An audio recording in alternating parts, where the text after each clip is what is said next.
নমস্কার বন্ধুরা, আজকে আমি আবারও নিয়ে চলে এসেছি একটা ছোট্ট মুখরোচক রেসিপি ভিডিও। আর এইটা খেতে দারুণ হয়। খুব কম উপকরণে বাড়িতে থাকা কিছু জিনিস দিয়েই বানানো যায়। ছোট থেকে বড় সকলেরই কিন্তু খুব ভালো লাগবে। তো চলো মেন ভিডিওতে চলে আসি।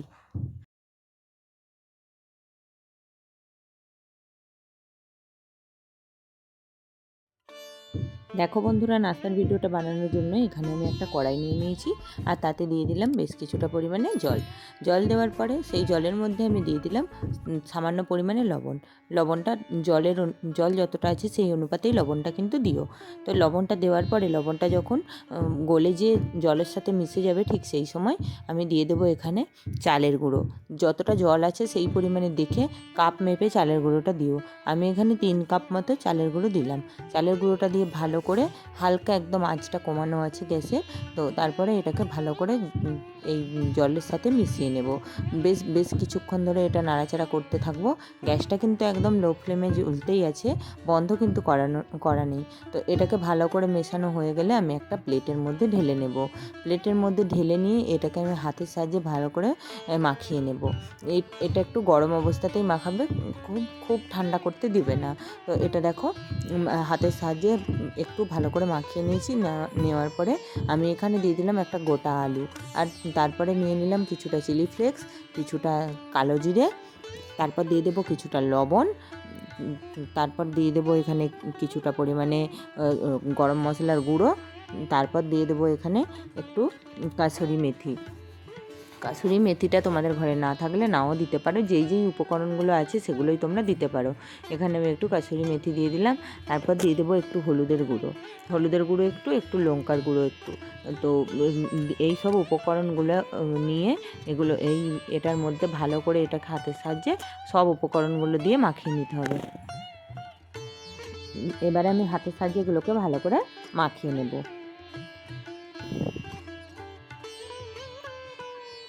বেশ ভালো করে এটাকে মাখাবে, তবেই খেতে কিন্তু ভালো লাগবে আর সমস্ত উপকরণগুলো একসাথে মিশে যাবে।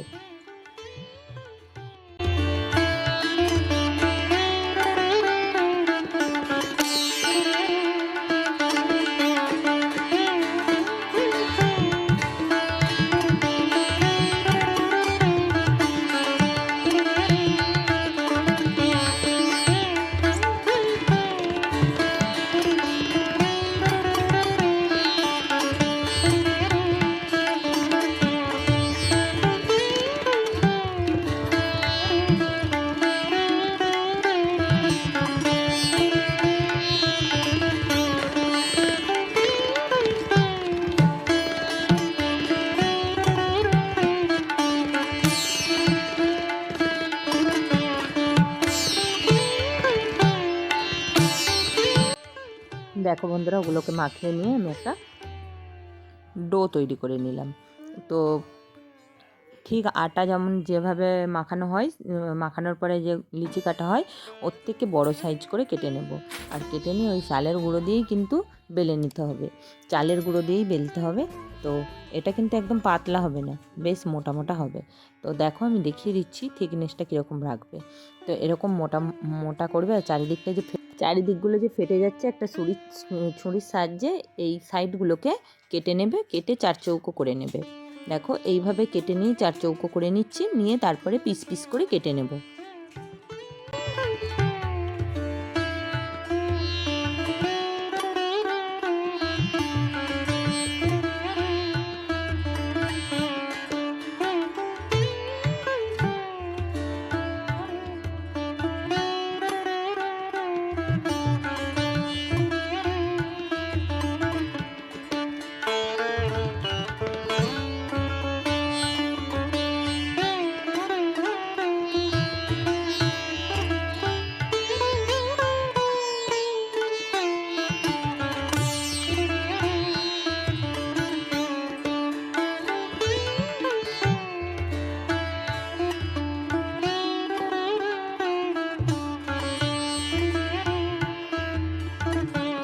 এইভাবে পিস করে সমস্ত ডোটাকে বেলে নিয়ে পিস করে এরকম শেপ করে নেব। করে নিয়ে এদিকে একটা কড়াই বসিয়ে নিয়েছি। কড়াইটা গরম হয়ে গেলে এর মধ্যে কিছুটা সাদা তেল দিয়ে দেবো। সাদা তেল দেওয়ার পরে তেলটা ভালো করে গরম করে নিতে হবে, খুব ভালো করে যেন গরম হয়। খুব ভালো করে গরম হয়ে গেলে তারপর এক এক করে ওই যে কেটে রাখা পিসগুলো ছিল ওগুলো তেলের মধ্যে এক এক করে দিয়ে দেবো। দিয়ে এগুলোকে বেশ ভালো করে ভেজে নিতে হবে। আর এগুলো ভেজে নিলে একদম কড়কড়ে একটা ভাব আসবে, আর খেতে কিন্তু দুর্দান্ত হয়। তো বন্ধুরা, ভিডিওটা চলাকালীন একটাই রিকোয়েস্ট, ভিডিওটা ভালো লাগলে লাইক করো, কমেন্ট করো আর শেয়ার করো। আর যারা আমার চ্যানেলে নতুন তারা অবশ্যই চ্যানেলটা সাবস্ক্রাইব করে পাশে থাকা বেল বাটনটি বাজিয়ে দিও, যাতে আমার ভিডিও তোমরা সবার আগে দেখতে পাও।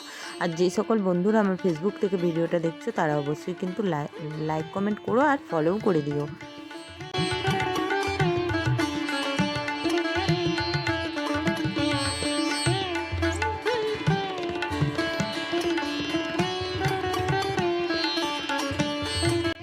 দেখো বন্ধুরা, নাস্তাগুলো আমার রেডি হয়ে গেছে।